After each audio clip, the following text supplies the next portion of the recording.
asked myself, why 5 times? I call it y to the power of 5. And for those of you that have ever tried the why question, let me explain how it works.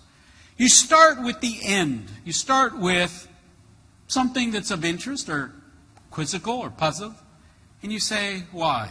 So here's one for you. It turns out that the solid rocket booster on arguably the most advanced transportation system in the world, the solid rocket booster, those little guys on the side, are 4 feet, 8.5 inches wide. Now, why would a rocket scientist come up with 4 feet, 8.5 inches wide? And when I heard this, I started asking why. Why? Well, it turns out that the solid rocket boosters are built in Utah, and they have to be put on trains and taken down to the launch site.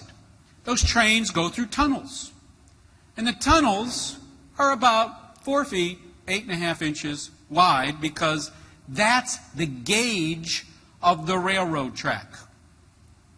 Once again, 4 feet, 8.5 inches wide. It's an odd number. So I asked why. Well, because the railroads in the United States were built to that specification. Once again, why? Well, because the railroads were built by the English. That's swell.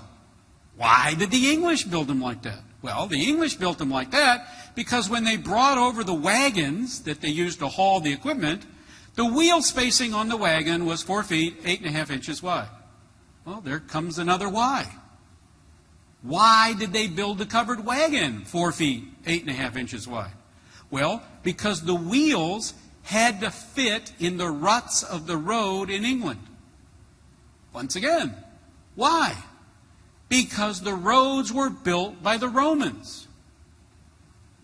Oh, okay. Why did the Romans have ruts that were 4 feet, 8.5 inches wide?